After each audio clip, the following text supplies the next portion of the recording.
Hello friends, welcome to watch and pass channel. मैं आज आपके लिए जॉब नोटिफिकेशन लेके आया हूँ जो कि जारी किया गया है West Bengal police recruitment board की तरफ से। तो इसमें हम देखेंगे कि कौन सी पोस्ट होने वाली है, सैलरी कैसे रहने वाली है, नंबर ऑफ वैकेंसीज कितनी है, एलिजिबिलिटी क्राइटेरिया क्या है और सिलेक्शन प्रोसेस इसका कैसा है। सारी चीजों को पूरी डिटेल से जानेंगे। वीडियो के एंड तक बने रहिएगा। अच्छा लगे तो लाइक जरूर कीजिएगा और अपने दोस्तों के साथ शेयर जरूर कीजिएगा। आइए चलिए देखते हैं कि जो पोस्ट है आपकी, वो पोस्ट रहने वाली है सब इंस्पेक्टर और सब इंस्पेक्ट्रेस। ओके। इसमें मेल और फीमेल दोनों ही अप्लाई कर सकते हैं। जो मेल है वो सब इंस्पेक्टर के लिए करेंगे और जो फीमेल है वो सब इंस्पेक्टर्स के लिए करेंगी। और और एक पोस्ट जो है जो कि सर्जेंट, ओके, इन कोलकाता पुलिस। ओके, एक्चुअली में आपका जो ये रिक्रूटमेंट होने वाला है ये कोलकाता पुलिस में होने वाला है। और जिसका पे स्केल रहेगा वो आपका 10th लेवल का पे स्केल रहेगा, जिसका रेंज है 32,100 से 82,900 के बीच। पे स्केल बहुत ही अच्छा है। अगर आप एलिजिबल हो तो इसे जरूर से जरूर अप्लाई कीजिएगा। अगर हम बात करें नंबर ऑफ वैकेंसीज की, तो नंबर ऑफ वैकेंसी जो रहने वाली है ये टोटल वैकेंसी है 330 वैकेंसीज, आप यहाँ पे देख सकते हैं। और कैटेगरी वाइज अगर हम वैकेंसी को देखें, जो सब इंस्पेक्टर के पोस्ट के लिए या फिर सब इंस्पेक्टर्स के पोस्ट के लिए अनरिजर्व्ड कैटेगरी में आपका रहने वाला 101 post for male candidate and 10 vacancies for female candidate. Schedule caste की अगर बात करें तो 41 in male, 10 in female. Schedule tribe की आप देख सकते हैं 9 in male, 2 in female. OBC A और ओबीसी बी की बात करें तो यहाँ पे 19 और 11 ये आपका मेल कैंडिडेट के लिए वैकेंसी है और 2 और 3 ये आपका फीमेल कैंडिडेट के लिए वैकेंसी। अगर सर्जेंट इन कोलकाता पुलिस की अगर बात करें इस वैकेंसी की, तो अनरिजर्व के लिए रहने वाला है 60 वैकेंसीज, शेड्यूल कास्ट के लिए 16, शेड्यूल ट्राइब के लिए 25, ओबीसी ए के लिए 12 और ओबीसी बी के लिए 9। टोटल नंबर ऑफ वैकेंसी हमारी बन रही है 330 वैकेंसीज। और अगर हम बात करें इसकी एलिजिबिलिटी क्राइटेरिया की, तो आप देख सकते हैं कि candidate must be a citizen of India. आपको इंडिया का सिटीजन होना पड़ेगा, सबसे पहला बात है। एज की अगर बात करें तो आपका एज 20 ईयर से 27 ईयर्स के बीच होना चाहिए। Okay, as on 1 January 2021, that is आपका 1 जनवरी 2021 के अकॉर्डिंगली आपका एज 20 साल से 27 साल के अंदर होना चाहिए। और यहाँ पे कुछ खास रिलैक्सेशन भी मिलेंगे जो कि SC ST या फिर OBC से बिलोंग करते हैं।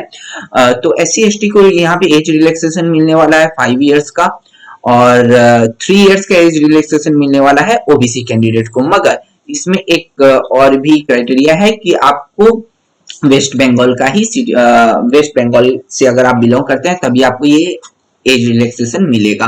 मतलब अगर आप दूसरे स्टेट से बिलोंग करते हैं तो आपको ये एज रिलैक्सेशन नहीं मिलेगा। अब बात कर लेते हैं हमारे नेक्स्ट जो एजुकेशन क्वालिफिकेशन की अगर हम बात करें, तो आइए देखते हैं। तो एजुकेशन क्वालिफिकेशन की अगर बात करें तो ये बैचलर्स डिग्री मांगा है इन्होंने इन एनी डिसिप्लिन। अगर आप आर्ट्स, कॉमर्स, साइंस, इंजीनियरिंग या फिर अब जिससे भी आपका जो भी डिसिप्लिन हो, आपका क्या आपके पास एक बैचलर डिग्री होनी चाहिए और फ्रॉम ए रिकॉग्नाइज्ड यूनिवर्सिटी। और लैंग्वेज की यहाँ पे एक क्राइटेरिया है। लैंग्वेज क्या है कि आपको बंगाली पढ़ना, बोलना, लिखना आना चाहिए। ओके, अगर आपको नहीं आता है तो ये आपके लिए नहीं है। तो आपको बंगाली पढ़ना, लिखना, बोलना आना चाहिए। देखिए यहाँ पे क्लियरली मेंशन कर दिया गया है that applicant must be able to speak, read and write Bengali language. Okay, आप यहाँ पे देख सकते हैं, यहाँ पे क्लियरली मेंशन कर दिया गया है। अब बात करते हैं हमारे नेक्स्ट जो चीज है, जो कि बहुत ही जरूरी चीजें हैं, ये है कि आपका मिनिमम फिजिकल मेजरमेंट कैसा होना चाहिए। अगर हम मेल कैंडिडेट की बात करें जो कि सब इंस्पेक्टर के लिए अप्लाई करना चाहते हैं, इनका जो मिनिमम हाइट होना चाहिए वो 167 सेंटीमीटर होना चाहिए और जो चेस्ट का मेजरमेंट होना चाहिए वो 79 centimetre with a minimum expansion of 5 centimetre. मतलब अगर आप जब अपने चेस्ट को एक्सपेंड करेंगे, आपका मिनिमम एक्सपेंशन आपको 5 सेंटीमीटर करना ही होगा और 5 सेंटीमीटर एक्सपेंड करने के बाद आपका चेस्ट का मेजरमेंट 79 सेंटीमीटर होना चाहिए। ओके, और जो वेट होने वाला है वो आपका 56 केजीज आपका मिनिमम वेट होना चाहिए। और अगर हम कुछ एक्सेप्शन की बात कर ले कि अगर आप Gorkha, Rajbanshi, Garhwali and scheduled tribe से अगर बिलोंग करते हैं तो आपके लिए जो हाइट होना चाहिए वो 160 सेंटीमीटर मिनिमम हाइट होना चाहिए, और जो चेस्ट का मेजरमेंट होना चाहिए वो 76 सेंटीमीटर होना चाहिए with minimum expansion of 5 centimetre. Okay, और जो आपका वेट रहने वाला है वो 52 केजी मिनिमम वेट होना चाहिए। और अगर हम फीमेल कैंडिडेट की बात कर लेते हैं तो फीमेल कैंडिडेट का जो हाइट होना चाहिए वो 160 सेंटीमीटर होना चाहिए और वेट होना चाहिए 48 केजीज। और यहीं पे जब हम एक्सेप्शन की बात करते हैं तो 155 सेंटीमीटर उन लोगों के लिए जो बिलोंग करते हैं Gorkha, Rajbanshi, Garhwali and scheduled tribe को, और उनका जो वेट होना चाहिए वो 45 केजी होना चाहिए। और अगर हम सर्जेंट इन कोलकाता पुलिस की बात करते हैं तो 173 इनका मिनिमम हाइट होना चाहिए और 86 centimetre with minimum expansion of 5 centimetre आपका चेस्ट का मेजरमेंट होना चाहिए। दोस्तों मैं आपको बता दूं जो सर्जेंट है इसमें सिर्फ मेल कैंडिडेट ही अप्लाई कर सकते हैं।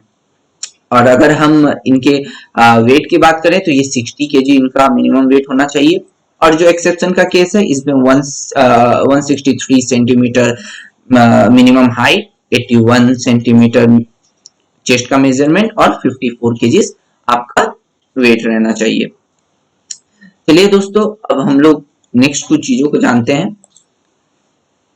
अब आता है फिजिकल एफिशिएंसी टेस्ट। जब आपका फिजिकल एफिशिएंसी टेस्ट होगा तो आपका आपको क्या क्या टेस्ट पास करने होंगे, या सब इंस्पेक्टर के लिए जो है फॉर मेल कैंडिडेट आपको 800 मीटर का रन विद इन 3 मिनट्स में आपको दौड़ना होगा। मतलब आपका दौड़ होगा 800 मीटर्स का जो कि आपको 3 मिनट के अंदर आपको इसे दौड़ना होगा। और अगर हम फीमेल कैंडिडेट की बात करें सो फीमेल कैंडिडेट के लिए 400 मीटर्स विद इन 2 मिनट्स, इनको 400 मीटर्स दौड़ना होगा 2 मिनट के अंदर। अब चलिए दोस्तों बात करते हैं इसके सिलेक्शन प्रोसेस की। जो मेथड ऑफ रिक्रूटमेंट रहने वाली है वो कैसे रहने वाली है, देखिए यहाँ पे क्लियरली मेंशन कर दिया गया है the post of sub inspector और inspectress and sergeant in Kolkata police shall be filled up on the basis of the qualifying the preliminary examination। Okay, आपको पहले प्रीलिमिनरी एग्जामिनेशन क्वालिफाई करना होगा जो कि will act as a screening examination. जो preliminary examination है वो एज ए स्क्रीनिंग एग्जामिनेशन है, मतलब वो आपको क्वालिफाई करना ही होगा, उसके बाद ही आप नेक्स्ट प्रोसेस में जा पाएंगे। ओके, और इसके बाद जो होने वाला है वो होने वाला आपका फिजिकल मेजरमेंट टेस्ट। ओके, जो कि जितने भी आपके फिजिकल मेजरमेंट क्राइटेरिया है वो आपको फुलफिल करना होगा इस टेस्ट को पास करने के लिए। उसके बाद होगा फिजिकल एफिशिएंसी टेस्ट।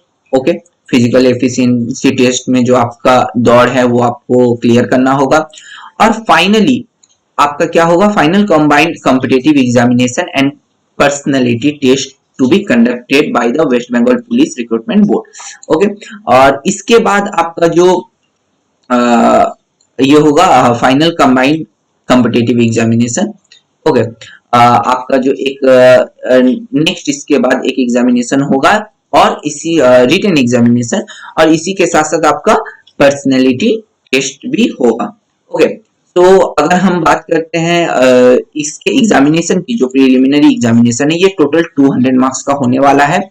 इसमें आप देख सकते हैं 200 मार्क्स में जो जनरल स्टडीज है वो उसके 50 क्वेश्चन रहने वाले हैं जो कि 100 मार्क्स के होंगे, मतलब एक क्वेश्चन आपका 2 मार्क्स का होगा। Next 50 marks in logical and analytical reasoning having 25 question. Analytical और लॉजिकल रीजनिंग से आपके 25 क्वेश्चन आने वाले हैं जो कि 50 मार्क्स के होंगे, और 50 marks in arithmetic having 25 question, और 25 क्वेश्चन आपके अरिथमेटिक से होंगे। तो यहाँ पे आपके टोटल 100 क्वेश्चन होंगे जिनका मार्क्स आपका रहने वाला है 200।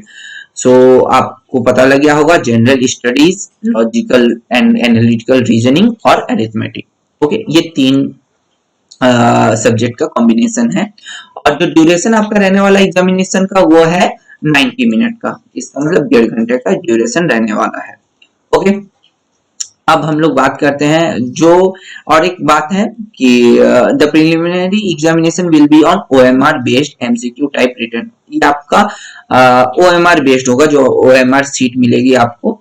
ओके, ये आपका कंप्यूटर बेस्ड नहीं होगा, ये आपका ओएमआर बेस्ड होगा। ओके, और आपका जो क्वेश्चन रहेगा वो दो लैंग्वेज में रहेगा, एक है इंग्लिश और दूसरा है बंगाली। इन्हीं दो लैंग्वेज में आपको क्वेश्चन देखने को मिलेंगे।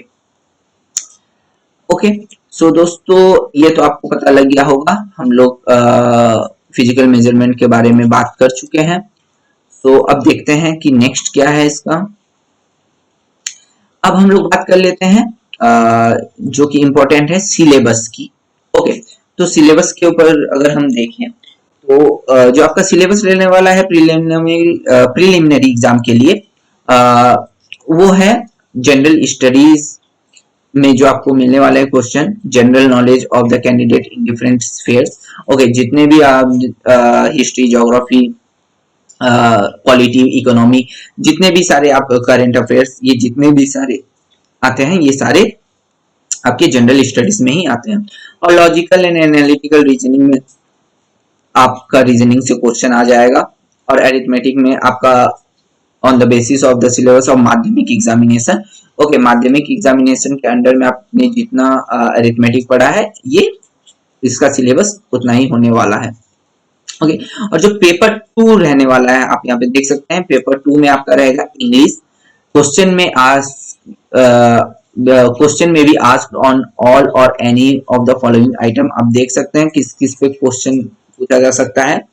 एक है drafting of a report from the point of material supplied. वो लोग आपको कुछ एक टॉपिक दे देंगे, आपको उसमें एक रिपोर्ट लिखना होगा। Okay, translation from Bengali, Hindi, Urdu, Nepali as in case may be to English. आपको अगर आप बंगाली लैंग्वेज से पढ़े हैं तो अगर आपने बंगाली लैंग्वेज चूज किया है तो आपको बंगाली से इंग्लिश में ट्रांसलेट करने आ जाएगा, या फिर अगर हिंदी से हैं तो हिंदी टू इंग्लिश। ओके, सो इस तरह आपको ट्रांसलेशन करना होगा।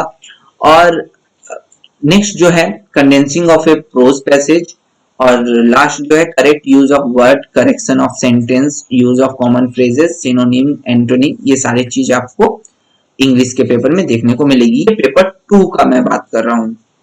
और जो पेपर 3 रहने वाला है वो आप देख सकते हैं, पेपर 3 आपका बंगाली, हिंदी, उर्दू या नेपाली में होने वाला है। मतलब आपको अपने ही लैंग्वेज जो आपका है उस पे आपको एग्जाम देना होगा, जैसे कि ड्राफ्टिंग ऑफ रिपोर्ट जैसा कि इंग्लिश में था वैसा ही, translation from English to Bengali और हिंदी और इंग्लिश टू नेपाली, इस तरह से आपका रहने वाला है। सो अब नेक्स्ट हम लोग देखते हैं कि मेडिकल एग्जामिनेशन क्या है इसका, मतलब आइए हम लोग देखते हैं। सॉरी,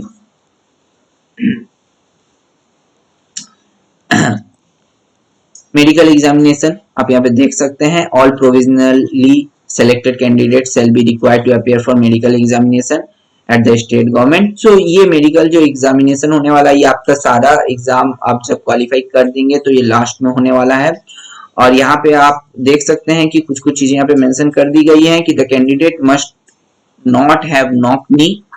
ओके, तो नॉक नी आपका नहीं होना चाहिए, फ्लैट फुट नहीं होना चाहिए। Okay, varicose vein and squint eyes नहीं होना चाहिए।